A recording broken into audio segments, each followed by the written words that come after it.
ప్రార్థన చేసుకుందాం. పరమందున్న మా కన్న తండ్రి, మమ్మలను మిక్కిలిగా ప్రేమించినటువంటి మా గొప్ప దేవ, వందనములు, స్తోత్రములు తెలియజేయచ్చు.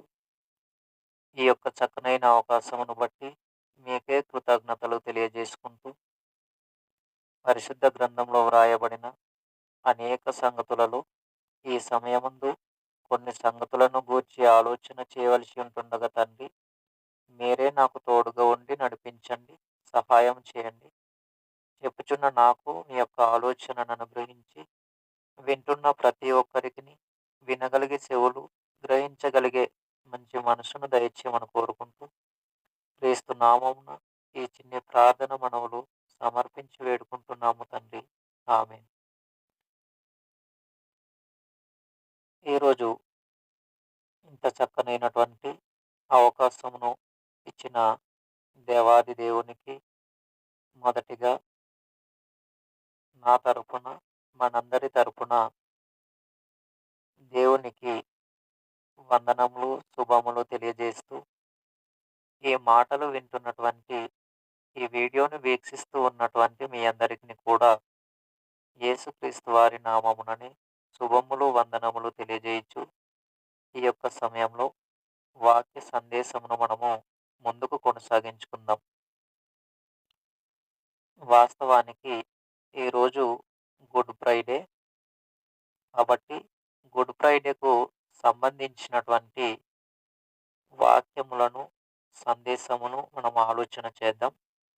ఈరోజు గుడ్ ఫ్రైడే అనగా శుభ శుక్రవారము అని, మంచి శుక్రవారము అని, గుడ్ ఫ్రైడే అని చాలామంది సంఘ విశ్వాసులైనటువంటి వారు, సంఘ కాపరులైనటువంటి వారు ఈ రోజును అనుసరించటము, ఈ రోజును గుడ్ ఫ్రైడేగా పాటించటము, దానిని కొనసాగింపు చేయటం అనేది మనందరికీ బాగా తెలిసినటువంటి విషయమే. వాస్తవానికి ఈ గుడ్ ఫ్రైడే వాక్యానుసారమా కాదా, ఇది చేయొచ్చా చేయకూడదా అనేటటువంటి సంగతులను ఈరోజు కొన్ని మాటల ద్వారా దేవుని యొక్క వాక్యమును బట్టి ఆలోచన చేసే ప్రయత్నాన్ని చేద్దాం. ఈరోజు మన పాఠ్యాంశం ఏమిటంటే, గుడ్ ఫ్రైడే వాక్యానుసారమా? రాసుకోగలిగే వారు చాలా జాగ్రత్తగా రాసుకోవలసినదిగా మిమ్మల్ని నేను కోరుతున్నాను. మరొకసారి పాఠ్యాంశం, గుడ్ ఫ్రైడే వాక్యానుసారమా? గడిచినటువంటి ఆదివారం మనం ఏం నేర్చుకున్నామంటే, మట్టల ఆదివారము వాక్యానుసారమా, దానిని గురించినటువంటి కొన్ని సంగతులు ఆలోచన చేశాము.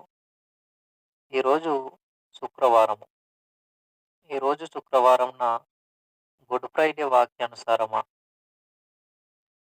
ఈరోజు చాలామంది ఏం చేస్తారంటే, సిలువలను చెక్కటం, ఆ చిలువ ఆకారములను తయారు చేసుకొని వారు తమ తమ మందిర ఆవరణంలోనికి తీసుకుని వెళ్ళటం, దేవాలయంలోనికి తీసుకుని వెళ్ళటం చాలామంది ఆచరించేటటువంటి విధానాలు. వాక్యమును బట్టి ఆలోచించి, వాక్యంలో అలా ఉందా లేదా అని ఆలోచించవలసినటువంటి క్రైస్తవులు, ఆలోచించవలసినటువంటి సంఘ కాపరులు కరువైపోయినటువంటి పరిస్థితులు ఎక్కువగా కనబడతా ఉన్నాయి. జాగ్రత్తగా మనం ఆలోచన చేయగలిగితే గనుక, ఈ విధముగా చిలువల గుర్తులను తయారు చేసి, వాటిని మందిర ఆవరణములలోనికి సంఘ కాపరులైన, విశ్వాసులైన తీసుకుని వెళ్ళటం అనేది వాక్యానుసారమా అనంటే, దానిని గురించి మనము ఇక సందేశమును ముందుకు కొనసాగింపులో కొన్ని సంగతులను గురించి ఆలోచిద్దాం. ఇది దేవుని దృష్టిలో దేవునికి అనుకూలమైనటువంటిదా కాదా? ఏది? సిలువలను తయారు చేయటం, వాటిని మందిరములోనికి తీసుకొని వెళ్ళటం. వాటిని మందిరంలోనికి తీసుకువెళ్ళే కార్యక్రమాన్ని దేవుడు ఎక్కడైనా ఆజ్ఞాపించారా? వాటిని తీసుకువెళ్ళొచ్చు అని దేవుడు ఎక్కడైనా చెప్పారా? మందిరంలోనికి శిలువ గుర్తులను తీసుకొని వెళ్లి మీరు నన్ను ఆరాధించొచ్చు అని వాక్యంలో ఎక్కడైనా దేవుడు ఆజ్ఞాపించినట్టుగా గాని, పరిశుద్ధాత్మ ద్వారా ఆజ్ఞాపించబడినట్టుగా గాని, యేసుక్రీస్తు వారు ఆజ్ఞాపించినట్టుగా గాని, లేదా అపోస్తలులు ఆజ్ఞాపించినట్టుగా గాని ఎక్కడైనా ఉందా? ఈ గుడ్ ఫ్రైడే అనేటటువంటిది ఎవరు చేయాలి? ఎందుకు చేయాలి? ఎక్కడ చేయాలి? ఎలా చేయాలి? ఎన్ని రోజులు చేయాలి? ఏ నెలలో చేయాలి? చేయొచ్చా? చేయకూడదా? వీటన్నింటిని గురించి వాక్యంలో ఆధారాలు ఉన్నాయా? ఇలా ఒక్కొక్క దానిని మనం ఆలోచన చేయగలిగితే,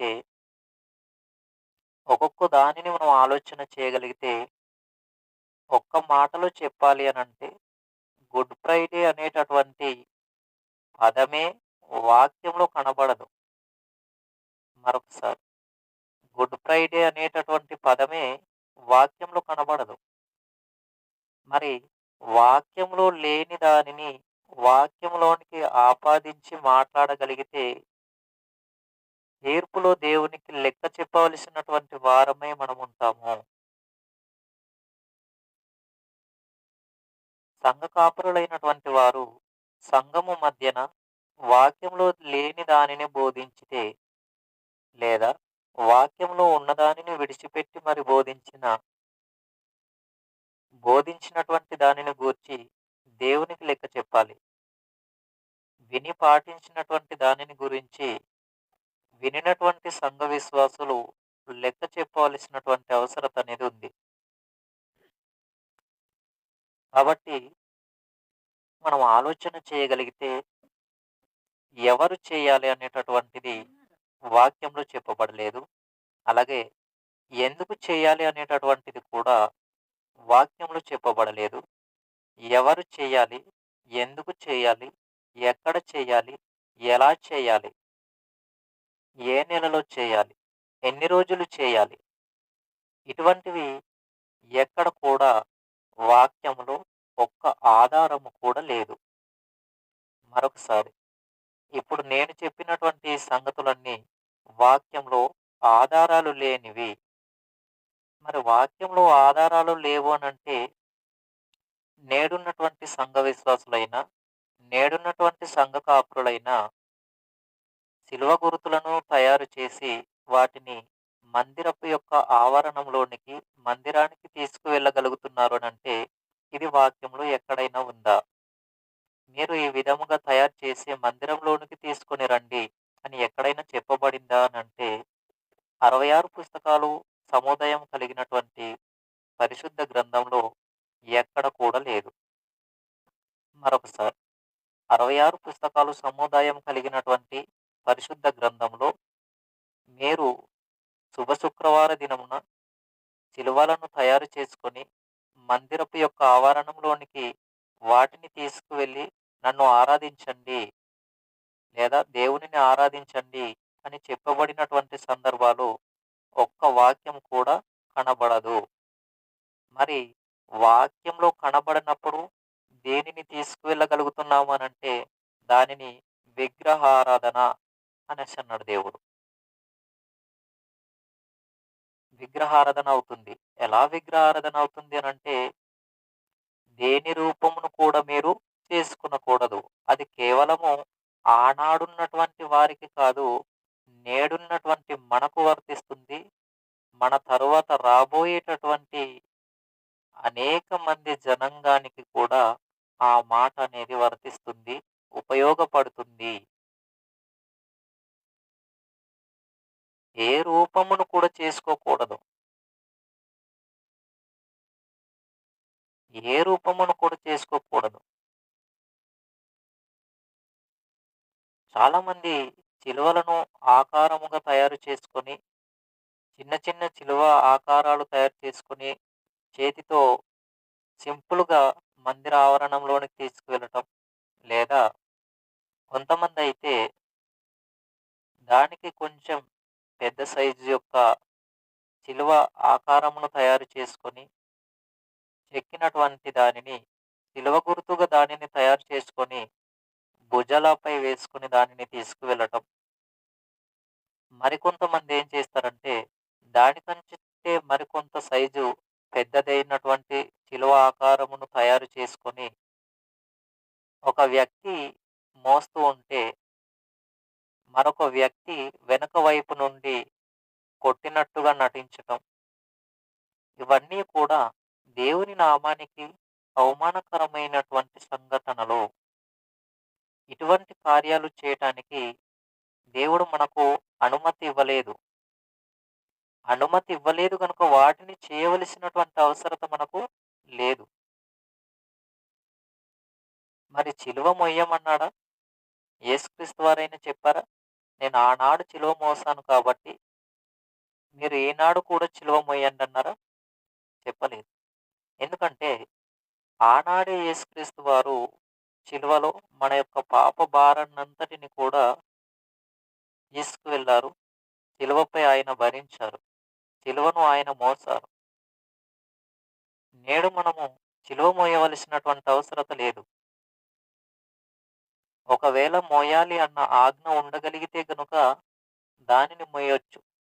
కానీ దేవుడెక్కడ కూడా 66 పుస్తకాలలో ఆజ్ఞ అనేది జారీ చేయలేదు.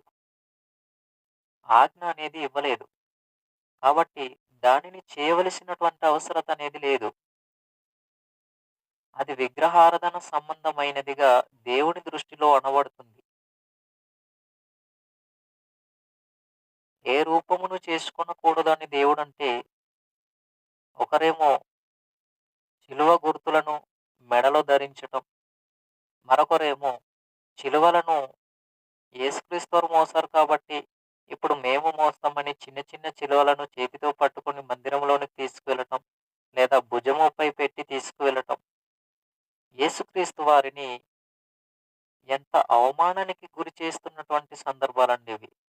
దేవునిని ఎంత ఆవేదనకు గురి చేస్తున్న సందర్భాలో ఒక్కసారిగా వాక్యాన్ని వింటున్నటువంటి సంఘ విశ్వాసులు ఆలోచించాలి. అలాగుననే వాక్యమును బోధించేటటువంటి సంఘ కాపరులు కూడా ఆలోచించవలసినటువంటి అవసరత ఎంతైనా ఉంది. అందుకే దేవుడు ఒక మాట వ్రాయించారు. ఏ మాట అనంటే, మిమ్మును బట్టియే కదా అన్యజనుల మధ్యన నా నామము దూషింపబడుచున్నది అని చెప్పేశాడు. ఇటువంటి అజ్ఞాన కార్యక్రమములు చేయటం ద్వారా దేవుని నామము అనేది దూషింపబడుతుందన్న సంగతి ప్రతి విశ్వాసులైనటువంటి వారు బాగా గుర్తెరగవలసినటువంటి సంగతి. ప్రతి సంఘ కాపరి కూడా బాగా గుర్తెరగవలసినటువంటి సంగతి. ఎందుకంటే వాక్యంలో లేని వాటిని అనుసరించటానికి దేవుడు మనకు అనుమతి ఇవ్వలేదు. అలా ఇవ్వనప్పుడు దానిని చేయటానికి మనకు అర్హత లేదు. మనము సమర్థులము కాము. అలా చేయకూడదు. ఆజ్ఞ లేని దానిని మనము ఆజ్ఞగా తీసుకోవటం అనేది చాలా కఠినమైనటువంటి శిక్షకు పాత్రులుగా మనం ఉండటానికి మన నిర్ణయాలనేవి ఉంటాయి. దేవుని యొక్క ఉగ్రతకు మనము గురయ్యేటటువంటి ప్రమాదం ఉంది అన్న సంగతి బాగా గుర్తెరగాలి. నేను పదే పదే వాక్యం ద్వారా తెలియజేసేది, వాక్యము ద్వారా హెచ్చరించేది ఏంటంటే, వాక్యంలో లేని వాటిని చేయటానికి లేదు. వాక్యంలో ఉన్నదానిని తీయటానికి లేదు. ప్రారంభము నుండి నేను మాట్లాడుతూ వచ్చే మాటలివే. ప్రారంభంలో నుండి నేను చెబుతూ ఉన్నటువంటి మాటలివే. ఎందుకు ఇంతగా హెచ్చరించి మాట్లాడవలసిన అవసరత వస్తుంది అనంటే, చాలామంది బోధలు వాక్యానికి భిన్నమైనటువంటి బోధలుగా కనబడతా ఉన్నాయి. వాక్యానికి భిన్నమైనటువంటివిగా చెవికి వినబడతా ఉన్నాయి. అందును బట్టి నేను హెచ్చరిక మాటలుగా జారీ చేసేదేంటంటే, చెబుతున్నటువంటి సంఘ కాపరులైన వాక్యమును పరిశీలించి ప్రార్థన పూర్వకముగా సిద్ధపడి సంఘ విశ్వాసులైనటువంటి వారి మధ్యన వాక్యమును చెప్పాలి. వాక్యమును బోధించాలి అనేది నేను చెబుతున్నాను. వింటున్నటువంటి సంఘ విశ్వాసులైన వారు కూడా ప్రతిరోజు వాక్యమును చదువుచు చెప్పబడుతున్నటువంటి మాటలు ఒక సంఘ కాపరి చెబుతూ ఉన్నప్పుడు ఆ మాటలు ఉన్నవి ఉన్నట్టుగా చెబుతున్నారా? వాక్యంలో లేనివేమైనా చెబుతున్నారా? వాక్యంలో ఉన్న వాటిని తీసివేసి ఏమైనా మాట్లాడుతున్నారా? ఇవి వింటున్నటువంటి సంఘ విశ్వాసులు గుర్తించవలసినటువంటి అవసరత ఎంతైనా ఉంది. ఇప్పుడు ఈ గుడ్ ఫ్రైడే అనేసరికి మనకేం అర్థమవుతుందంటే, ఈ గుడ్ ఫ్రైడే అనేసరికి అందరూ చేస్తున్నారు కాబట్టి మనము చేయొచ్చు. వాళ్ళంతా చేస్తున్నారు కాబట్టి మేము చేయొచ్చు. ఇలా అనుకుంటున్నారు కానీ, వాస్తవానికి దేవుడు చేయమన్నాడా? వాక్యంలో ఎక్కడైనా చేయొచ్చు అని ఉందా? అసలు గుడ్ ఫ్రైడే అనే పదమే వాక్యంలో కనబడదు. శుభ శుక్రవారం అనే పదమే వాక్యంలో కనబడదు.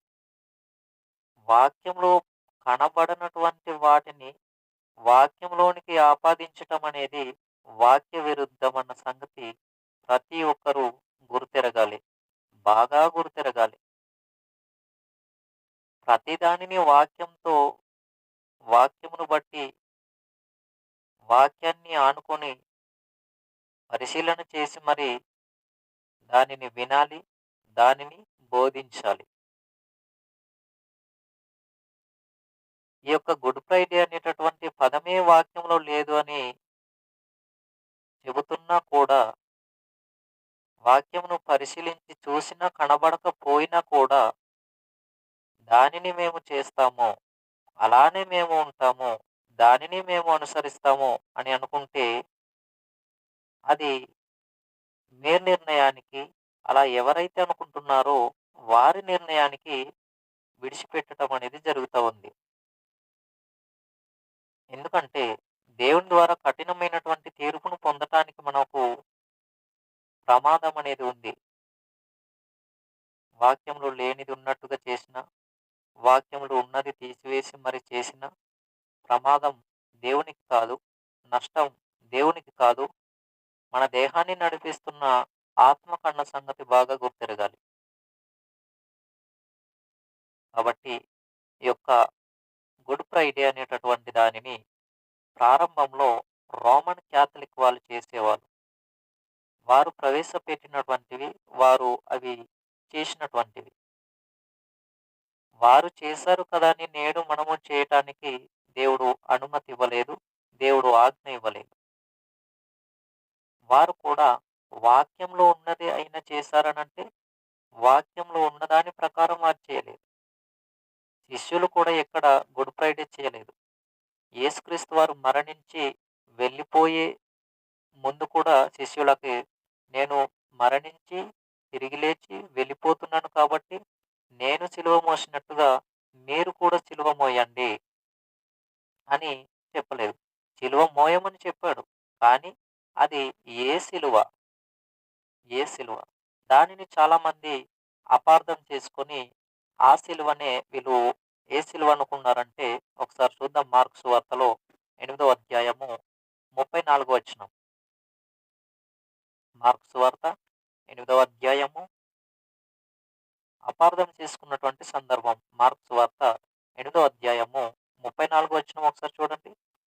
మార్కు సువార్త 8వ అధ్యాయము 34వ వచనంలో మనము జాగ్రత్తగా చూడగలిగితే, అంతటా ఆయన తన శిష్యులను జనసమూహమును తన యొద్దకు పిలిచి, నన్ను వెంబడింపగోరువాడు తన్ను తాను ఉపేక్షించుకొని తన సిలువనెత్తుకొని నన్ను వెంబడింపవలెను.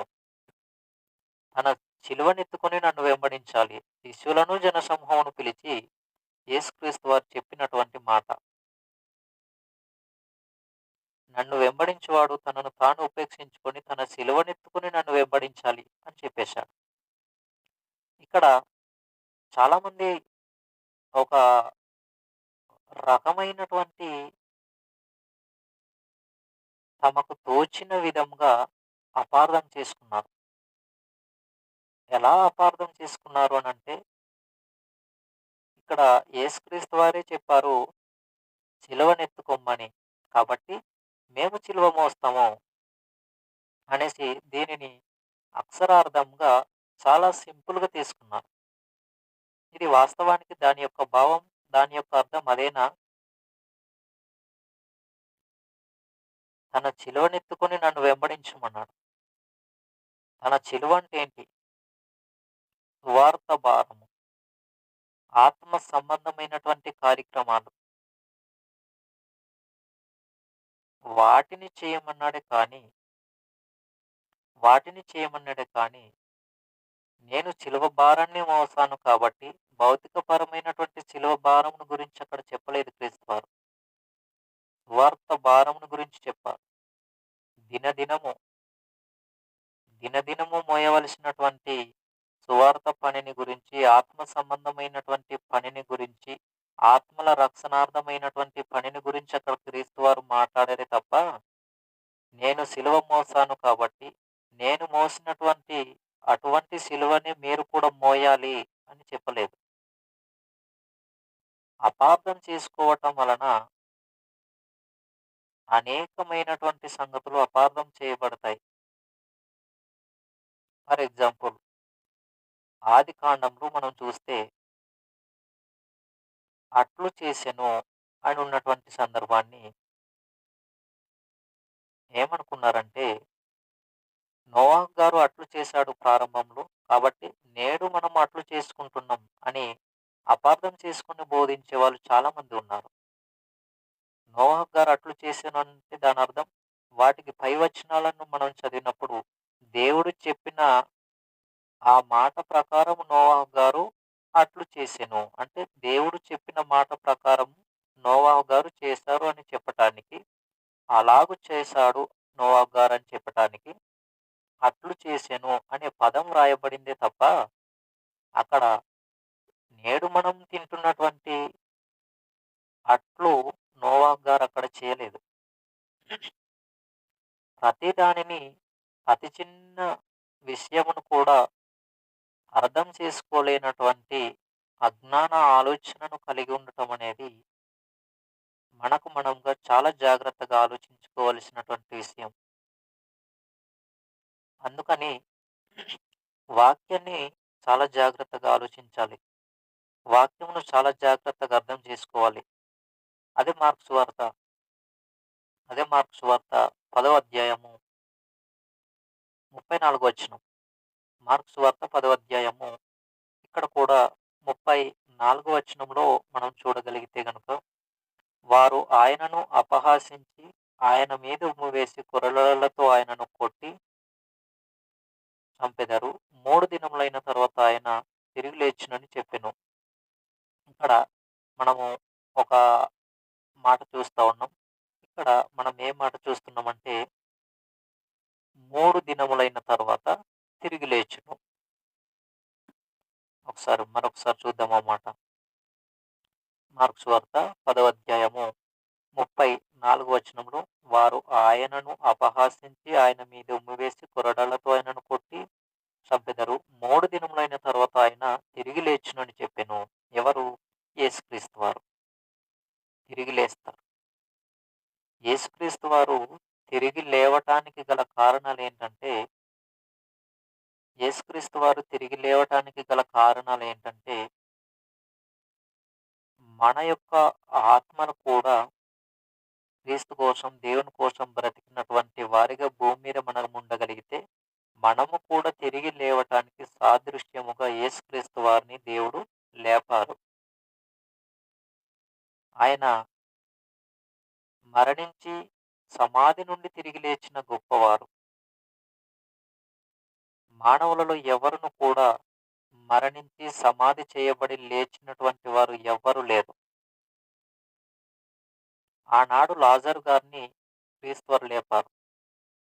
మరణించి సమాధి చేయబడి ఉన్నప్పటికీ క్రీస్తు వారు లాజరు గారిని లేపారు. అటు తర్వాత లాజరు మరలా చనిపోయాడు. కానీ యేసుక్రీస్తు వారైతే మరలా చనిపోలేదు. ఎప్పటికీ ఆయన నిరంతరం జీవిస్తూ ఉండేవాడు. శిలువను మోసిన తర్వాత, యేసుక్రీస్తు వారికి శిలువ వేసిన తర్వాత, యేసుక్రీస్తు వారు మరణించిన తర్వాత మూడవ దినమున తిరిగి లేచిన తర్వాత ఆయన పరలోకానికి ఆరోహణమైపోయారు. కానీ ఆయన మరలా చనిపోవటానికి అవకాశం అనేది లేదు. కాబట్టి ఈ గుడ్ ఫ్రైడే చేస్తున్నటువంటి వారందరూ గమనించవలసినటువంటి విషయం ఏంటంటే, వీటిని చరిత్రపరంగా మనం ఆలోచన చేయగలిగితే, ఈ గుడ్ ఫ్రైడేని మొదటిగా గాడ్ ఫ్రైడే అని, హోలీ ఫ్రైడే అని, గ్రేట్ ఫ్రైడే అని, బ్లాక్ ఫ్రైడే అని ఈ విధముగా వీటిని పిలిచేవారు. ఈ విధంగా వీటిని పిలిచేవారు. అయితే ఈ విధంగా పిలిచినప్పటికీ ఈ విధంగా పిలిచినప్పటికీ ఏరినాయస్ అలాగనే తితులియన్ అనేటటువంటి వీరు ఏం చేశారంటే 272, 337 దీంట్లో వీరు ఇరువురు కలిసి వీటిని చేయటం అనేది జరిగింది. ప్రతిపాదించటం అనేది జరిగింది. రోమన్ క్యాథలిక్ యొక్క స్థాపన గురించి మనం ఆలోచన చేయగలిగితే, మనం ఏం చూస్తామంటే రోమన్ యొక్క స్థాపన, రోమన్ యొక్క మొదటి ప్రారంభము 394 క్రీస్తు శకం. పరంగా మనం ఆలోచిస్తున్నాం. చరిత్రపరముగా రోమన్ క్యాథలిక్ ప్రారంభం ఎప్పుడంటే క్రీస్తు శకము 394. ఎప్పుడండి? 394. అంతటి నుండి 692లో దీనిని జెరూసలేంలో పండుగగా రోమన్ క్యాథలిక్ వారు దీనిని చేయటం అనేది జరిగింది యెరూషలేములో. ఇది చరిత్ర యొక్క ఆధారం. చరిత్ర ఆధారంలో ఇలా కనబడుతుంది. మరి వాక్యంలో ఈ విధంగా ఎక్కడైనా కనబడుతుందా అని మనం ఆలోచన చేసినప్పుడు, వాక్యంలో ఎక్కడ కూడా కనబడదు. వాక్యంలో ఎక్కడ కూడా కనబడదు. ఎందుకంటే వాక్యంలో లేదు కనుక కనబడదు. వాక్యంలో ఉంటే కనబడుతుంది. వాక్యంలో లేదు కాబట్టి కనబడే అవకాశమే లేదు. మరి నేడు ఏ విధంగా దీనిని కొనసాగింపు చేస్తున్నారు? ఏ ఆధారంను బట్టి సిలువలను మోయగలుగుతున్నారు? ఏ ఆధారాలను బట్టి ఈ సిలువ ధ్యానాన్ని చేసుకోగలుగుతున్నారు అనంటే, ఇప్పుడు మనం చదివినటువంటి సందర్భం మార్కు సువార్త 8వ అధ్యాయము 34వ వచనం. తన సిలువనెత్తుకొని మోయాలి అని చెప్పాడు కాబట్టి దానిని బట్టి మోయొచ్చు అని అనుకుంటున్నారు. కానీ అది వారు అపార్థం చేసుకున్నటువంటి సందర్భమే. కానీ నిజంగా భౌతికపరమైనటువంటి దానిని ఒక మ్రాను తీసుకొని దానిని శిలువ ఆకారంగా చెక్కి దానిని మందిరంలోనికి తీసుకువెళ్ళండి అని చెప్పినటువంటి సంగతి అయితే అది కాదు. అలా వాక్యాన్ని అర్థం చేసుకుంటే అనేకమైనటువంటివి అపార్థం చేసుకుని ప్రమాదానికి వెళ్ళిపోయే అవకాశం ఉంది. ఇలా చేసుకుంటూ పోతే నష్టం దేవునికి కాదు, మన ఆత్మకే నష్టం. నిత్య నరకాగ్నికి ఆత్మలు ఆహుతైపోతాయి. కాబట్టి వాక్యంలో లేని వాటిని వాక్యంలో ఉన్నట్టుగా అనుసరించడానికి, పాటించడానికి, వాటి ప్రకారంగా కొనసాగించుకోవటానికి మనకు అర్హత లేదు. దేవుని ఆజ్ఞ లేని దానిని అనుసరించటానికి లేదు. ఎవరైనా కూడా బాగా గమనించవలసినటువంటి విషయం ఇదే. వాక్యాన్ని చెప్పగలిగే వారైనా, వాక్యాన్ని వినేవారైనా బాగా గుర్తెరగవలసినటువంటి సంగతులివే. కాబట్టి వాక్యాన్ని చాలామంది అపార్థం చేసుకొని, వాక్యాన్ని వక్రీకరించి, వాక్యానికి భిన్నమైనటువంటి బోధలు చేసేవాళ్ళు చాలామంది ఉన్నారు. వాటన్నింటికిని కూడా మనము దూరముగా, సత్య సంబంధులైనటువంటి వారిగా, లోకానికి దూరముగా, మనుషుల సొంత అభిప్రాయాలకు, ఆలోచనలకు, పారంపర్యాచారములకు దూరముగా, దేవునికిని, దేవుని వాక్యమునకును సమీపముగా, దగ్గరగా ఉండి, సత్యములో మనము ఎదగవలసినటువంటి సంఘ విశ్వాసులుగాను, సంఘ కాపరులను గాను మనమందరము కూడా ఉండాలని ప్రేమతో ఈ మాటల ద్వారా మీకు హెచ్చరిక మాటలుగా జారీ చేయటం అనేది జరుగుతుంది. కాబట్టి మనం ఆలోచన చేయగలిగితే, ఇక్కడ దేవుని యొక్క మాటలు చూడగలిగితే, మొదటి తిమోతి పత్రిక 4వ అధ్యాయము, మొదటి తిమోతికి వ్రాసినటువంటి పత్రిక 4వ అధ్యాయము ఒక మాట చూద్దాం. 4వ అధ్యాయము మొదటి 2 వచనములు ఒకసారి మనం చూడగలిగితే, తిమోతి గారికి వ్రాసినటువంటి మొదటి పత్రిక 4వ అధ్యాయము మొదటి 2 వచనములు మనం ఒకసారి చూద్దాం. అయితే కడవరి దినములలో కొందరు అబద్ధికుల వేషధారణ వలన మోసపరుచు ఆత్మలయందును, దయ్యముల బోధయందును లక్ష్యముంచి విశ్వాస భ్రష్టులగుదురని ఆత్మ తేటగా చెప్పుచున్నాడు. ఆ అబద్ధికులు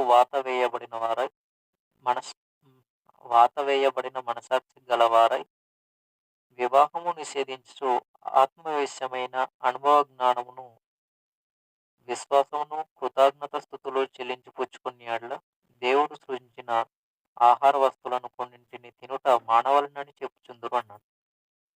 అంటే ఇక్కడ మనం ఆలోచన చేయగలుగుతుంటే, అబద్ధ బోధ. కడవరి కాలములలో కొందరు అబద్ధ వేషధారణ వలన మోసపరచు ఆత్మలయందును దెయ్యముల బోధయందునన్నాడు. అంటే దెయ్యముల బోధ కూడా ఉంది. ఇక్కడ దెయ్యముల బోధ కనబడుతుంది అనంటే ప్రమాదం ఉంది అని అర్థం. కాబట్టి చాలామంది అబద్ధమును బోధించేవారు, దెయ్యముల యొక్క బోధను బోధించేవారు కూడా ఉన్నారు. వాటిని అనుసరించేవారు కూడా ఉన్నారు. వాక్య విరుద్ధమైనటువంటిది, భిన్నమైనటువంటిది అదే దెయ్యపు బోధ. వాక్యానికి, ఆత్మ సంబంధమైనటువంటి దానికి, దేవునికి అనుకూలమైనటువంటి దానికి భిన్నమైనటువంటిదే అపవాది బోధ. అపవాది బోధ. ఫర్ ఎగ్జాంపుల్, దేవుడు ప్రారంభంలో ఆ పండు తినొద్దు అన్నాడు.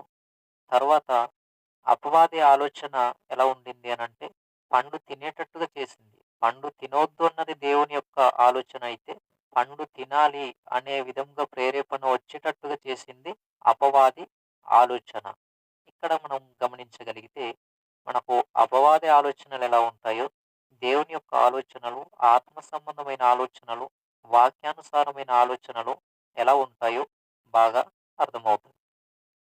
కాబట్టి మనం ఇంకా చూడగలిగితే, తిమోతి గారికి వ్రాసినటువంటి రెండో పత్రిక 4వ అధ్యాయము, తిమోతి గారికి వ్రాసినటువంటి రెండో పత్రిక 4వ అధ్యాయము 3, 4 వచనం.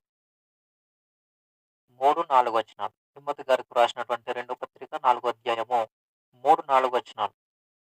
3, 4 వచనాలు మనము ఇక్కడ చూడగలిగితే, ఎందుకనగా జనులు హితబోధకు హితబోధను సహించక, ఎందుకనగా జనులు హితబోధను సహింపక దుర్బోధ దురద చెవులు గలవారై తమ స్వకీయ దురాశలను అనుసరించి,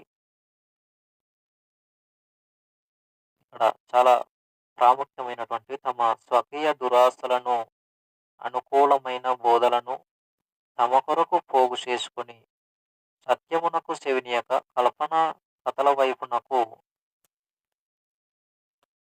తిరుగు కాలము వచ్చును.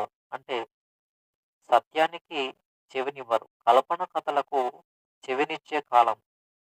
ఏదైతే కామెడీ, జోక్స్ లేదా ఇక్కడక్కడ జరిగినటువంటి సంఘటనలు ఇలాంటివి మాట్లాడే సేవకులు ఉన్నారు. వాటిని బోధను బట్టి ఆనుకొని బోధించే వాళ్ళు, మాట్లాడేవారున్నారు. వాటి వలన అనేక మంది ఆకర్షితులుగా ఉండి, వాటికి చెవినివ్వటం, కల్పన కథల వైపునకు తిరిగిపోవటం అనేది జరుగుతుంది. అందుకే ఏమంటున్నాడంటే, కల్పనా కథల వైపునకు చెవినియ్యకూడదు అనేసి అంటున్నాడు. వాటిని మనం అనుసరించటం ద్వారా, వాటిని వినటం ద్వారా ప్రమాదం అనేది మనకే ఉంది అన్న సంగతి మనం గుర్తించగలిగితే, వాక్యం అనేది సులువుగా మనం నేర్చుకోవటానికి, పాటించటానికి, అర్థం చేసుకోవటానికి, ఆ వాక్య ప్రకారం బ్రతకటానికి అవకాశం అనేది ఉంది. కాబట్టి ప్రతి ఒక్కరు కూడా అపవాది యొక్క బోధకు అనుకూలముగా కాకుండా, దేవుని వాక్యానికి లోబడే వారిగా, దేవుని వాక్యానికి అనుకూలమైనటువంటి వారిగా మన జీవితాలు మనము పెట్టుకునేటటువంటి ప్రయత్నాన్ని చేద్దాం. కొ పేతురు గారు రాసినటువంటి రెండో పత్రిక, రెండో అధ్యాయము మొదటి వచనం ఒకసారి చూడగలిగితే, పేతురు గారు రాసినటువంటి రెండో పత్రిక, రెండో అధ్యాయము మొదటి వచనం. పేతురు గారు రాసినటువంటి రెండో పత్రిక, రెండో అధ్యాయం మొదటి వచనం. రెండో అధ్యాయము మొదటి వచనం. మనము అబద్ధ మనలో ఇక్కడ చాలా ప్రాముఖ్యమైనటువంటి సంగతి రెండో అధ్యాయం మొదటి వచనం. మరియు అబద్ధ ప్రవక్తలు ప్రజలలో ఉండిరి, అటువలనే మీలోనూ అబద్ధ బోధకులుందురు. వీరు తమను కొనిన ప్రభువును కూడా విసర్జించుచు, తమకు తామే శీఘ్రముగా నాశనము కలుగజేసుకొనుచు, నాశనమగు భిన్నాభిప్రాయములను రహస్యముగా బోధించుదురు. తర్వాత రెండో వచనం కూడా. మరియు అనేకులు వారి పోకిరి చేష్టలను అనుసరించి నడుతురు, వీరిని బట్టి సత్య మార్గము దూషింపబడును అని చెప్పేశాడు. అంటే ఇక్కడ చెప్పబడుతున్నటువంటి మాటలో మనము ప్రారంభంలో ఏం చూస్తున్నామంటే, మరియు అబద్ధ ప్రవక్తలు ప్రజలలో ఉందురు, అటువలనే మీలోను అబద్ధ బోధకులుందురు. ప్రజలలో ఉంటారు, వింటున్న వారిలో ఉంటారు, బోధించే వారిలో కూడా ఉంటారు. కాబట్టి సత్యవాక్యాన్ని మనము ఎరగాలి, సత్యవాక్యమును మనం గుర్తించగలగాలంటే కేవలము వినటం మాత్రమే కాదు, వాక్యాన్ని దినదినము చదివి మనకు మనముగా అర్థం చేసుకునే రీతిగా వాక్యమును చదవగలిగే ప్రతి ఒక్కరు కూడా వాక్యమును తప్పకుండా ప్రతిరోజు చదవాలి. అలా చదివి తమకు తాముగా ధ్యానించుకుంటూ, పరిశీలన చేసుకుంటూ వాక్యమును వింటే, వాక్యం అనేది వింటున్న ప్రతిసారి వింటున్నటువంటి వారికి చాలా సులువుగా అర్థమయ్యేటటువంటి అవకాశాలనేవి ఉన్నాయి. కాబట్టి ఇక్కడ మనం చూడగలుగుతుంటే అబద్ధ బోధకులను గురించి చాలా సంగతులు చెప్పబడుతున్నాయి. ఈ గుడ్ ఫ్రైడే అనేటటువంటిది కూడా వాక్యంలో లేకపోయినా, వాక్యంలో ఉన్నట్టుగా వాటిని బోధిస్తా ఉన్నారు. వాక్యంలో సిలువను మోసుకోవాలని యేసుక్రీస్తు వారు చెప్పారు కాబట్టి, నేడు మనం సిలువలు మోయాలి, లేదా నేడు మనం సిలువలు మోసుకోవాలని చెప్పటం, ఆ విధముగా బోధించటం, ఆ విధముగా అనుసరించటం అనేది జరుగుతుంది.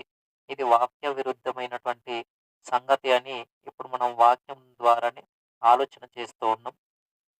కాబట్టి ఇక్కడ మనం జాగ్రత్తగా చూడగలిగితే, యోహాను గారు వ్రాసినటువంటి రెండవ పత్రిక, యోహాను గారు వ్రాసినటువంటి రెండో పత్రిక ఒకటే అధ్యాయం ఉంటుంది. ఇందులో మనము 10వ వచనాన్ని చూద్దాం. ఇందులో మనము 10వ వచనాన్ని చూడగలిగితే గనుక, ఎవడైనను ఈ బోధన తేక మీ యొద్దకు వచ్చిన యెడల వానిని మీ ఇంట చేర్చుకునవద్దు, శుభమని వానితోనూ చెప్పవద్దు. సత్యబోధ తేని వానికి, సత్యబోధను అనుసరించి చెప్పని వానికి, ఆ వ్యక్తికి శుభమని చెప్పకూడదు, అలాగనే ఇంట కూడా చేర్చుకునకూడదు అని వాక్యం చెబుతుంది. ఎందుకంటే వాక్యంలో లేని వాటిని బోధించే వ్యక్తి ఆయన, వాక్యంలో ఉన్న వాటిని తీసివేసే వ్యక్తి ఆయన. అలాంటి వ్యక్తి ఎవరైనా ఉన్నప్పుడు ఆ వ్యక్తికి క్రీస్తు సంఘములైనటువంటి వారెవ్వరును కూడా వందనములు చెప్పవలసినటువంటి అవసరత లేదు అని చెప్పేశాడు. ఎందుకంటే అతను సత్య సంబంధి కాదు. వాక్యంలో లేని వాటిని బోధించేవాడు. వాక్యంలో ఉన్నదానిని తీసివేసేవాడు. ఒక్క మాటలో చెప్పాలంటే ఆత్మానుసారమైనటువంటి జీవితం అతనిలో లేదు. అలా లేదు అని మనకు అనిపించినప్పుడు ఆ వ్యక్తికి శుభము అని, వందనములని చెప్పవలసినటువంటి అవసరత లేదు అని చెప్పేశాడు. అంటే ఇప్పుడు చేస్తున్నటువంటి గుడ్ ఫ్రైడేకి సంబంధించి ఈ గుడ్ ఫ్రైడే, శుభ శుక్రవారము, మంచి శుక్రవారము ఇది ఒక దినం. సంవత్సరానికి ఒకసారి వస్తుంది. ఈ సంవత్సరం 2026 ఏప్రిల్ నెల 3వ తేదీనొచ్చింది. వచ్చే సంవత్సరం మరలా తేదీ మారుతుంది. గడిచిన సంవత్సరం తేదీ మారింది. నెల మారుతుంది, తేదీ మారుతుంది. ఇవి మనుషుల యొక్క ఆలోచనలు. మనుషుల యొక్క ఆలోచనలు. గుడ్ ఫ్రైడే అనేది వాక్యంలో ఉంటే, గుడ్ ఫ్రైడే అనేది వాక్యానుసారం అయితే ఒకే తేదీలో ఉండాలి. ఒకే తేదీలో ఉండాలి. ఒకే నెలలో ఉండాలి. అది ఏ రోజు వచ్చినా కానీ తేదీ, నెల ఒకటిగా ఉండాలి. ఫర్ ఎగ్జాంపుల్ నా పుట్టినరోజు వచ్చింది అనంటే, నా పుట్టినరోజు వచ్చింది అనంటే 26 తేదీ 26 నెల 10 2001 నాది. భూమి మీద నా జన్మదినం. అంటే భూమి మీద నేను తల్లి గర్భంలో నుండి పడిన దినం. ఆ రోజును నేను పుట్టినరోజుగా చేసుకోవాలి అనంటే, ఒకవేళ దానిని నేను చేసుకోవాలి అనంటే, ప్రతి సంవత్సరం కూడా అదే నెలలో చేసుకోవాలి. 26 తేదీ 10వ నెల అప్పుడు మాత్రమే చేసుకోవాలి. దానికి ముందు చేసినా, దానికి తర్వాత చేసినా తేదీ మారినట్టు అవుతుంది. తేదీని మార్చినట్టు, ఇక నెల మార్చితే గనుక నెలను కూడా మార్చినట్టు అవుతుంది. కాబట్టి ఇది మనకు అర్థమైతే ఈ గుడ్ ఫ్రైడే అనేటటువంటిది కూడా తేదీ మారకుండగా, నెల మారకుండగా చేయాలి. అలా చేయగలిగితేనే వాక్యంలో ఉన్నది ఉన్నట్టుగా చేసినట్టు. అలా చేయట్లేదు అనంటే వాక్యంలో లేనిది మనం చేస్తున్నామని అర్థం. ఇప్పుడు తేదీ మారుతుంది, నెల మారుతూ వస్తుందనంటే మనుషులు కల్పించినటువంటి ఆలోచనలు ఇవన్నీ. మనుషుల పారంపర్య ఆచారాలు ఇవన్నీ. మనుషులు పెట్టినటువంటి పద్ధతులు, నిర్ణయాలు, నియామక కాలములు ఇవి. వాటిని అనుసరించకూడదు. వాటిని పాటించకూడదని దేవుడు చెప్పేశాడు. కాబట్టి వాటి ప్రకారంగా చేయటానికి లేదు. వాటి ప్రకారంగా మనము అనుసరించడానికి అనేది లేదు. ఎప్పుడు కూడా మనము గమనించవలసిన విషయం ఏంటంటే, వాక్యంలో లేనటువంటి వాటిని వాక్యానికి జోడించడానికి అర్హత లేదు. అలాగే వాక్యంలో ఉన్నటువంటి వాటిని వాక్యంలో నుండి తీసివేయటానికి కూడా అర్హత లేదు. ఈ విషయాన్ని చాలా జాగ్రత్తగా మనము వాక్యంలో నుండి ఆలోచన చేయాలి. వాక్యంలో నుండే మనము ఆలోచించగలగాలి. వాక్యానికి విరుద్ధంగా, వాక్యానికి వ్యతిరేకమైనటువంటివిగా చేయటానికి, పాటించటానికి అర్హత లేదు. దినములను, మాసములను, ఉత్సవ కాలములను మీరు అనుసరించకూడదని దేవుడు చెప్పేశాడు. గలతీ పత్రిక ఒకసారి చూద్దాం. గలతీలకు రాసినటువంటి పత్రిక 4వ అధ్యాయము, గలతీలకు రాసినటువంటి పత్రిక 4వ అధ్యాయము 10వ వచనం.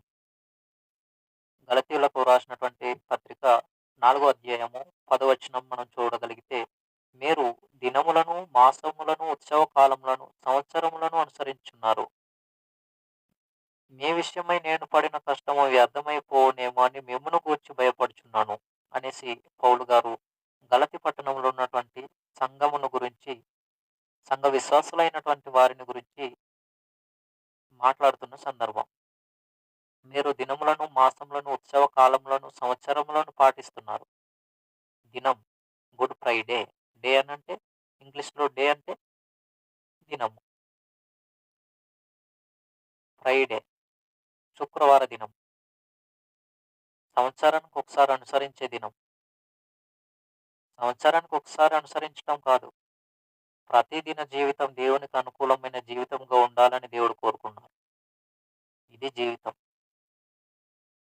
ప్రతి దినము కూడా దేవునికి అనుకూలమైనటువంటిది వారిగా క్రైస్తవ జీవితం అనేది ఉండాలి.